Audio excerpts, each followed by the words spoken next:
जी, अस्सलाम वालेकुम रहमतुल्लाह।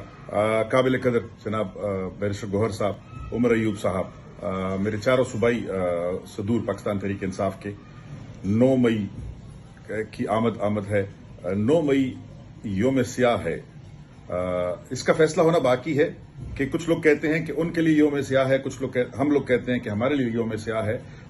यकीनन जो जुल्म हम पे हुआ इसकी तलाफी ता क़यामत मुमकिन नहीं है, क्योंकि जो जाने हमने खोई, जो शहीद हमने दिए, उनकी कोई रिवर्सल नहीं है। जो ता हयात जो लोग अपाहज हुए, इसका कोई रिवर्सल नहीं है।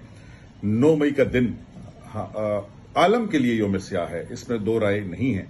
इंशाअल्लाह मेरी दरख्वास्त है आपसे कि आप लोग बैठें, फिल फोर फैसला करें। 9 मई को पहिया जाम हड़ताल होनी चाहिए। 9 मई को रोटियों की दुकान की हड़ताल होनी चाहिए। 9 मई को सड़क के ऊपर गाड़ी नहीं होनी चाहिए।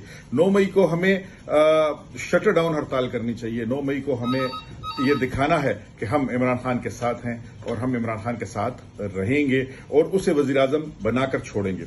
अगर 9 मई के और हर शहर, हर जिले में बड़े जलसे होने चाहिए।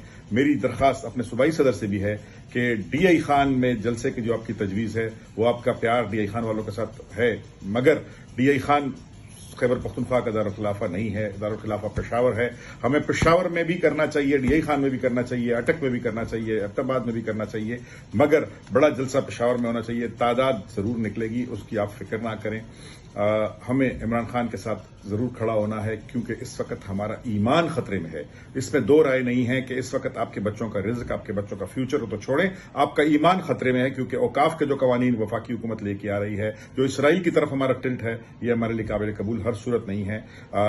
सबसे पहले ईमान, उसके बाद पाकिस्तान, उसके बाद पाकिस्तान तहरीक इंसाफ। वस्सलाम। मोहम्मद आतिफ।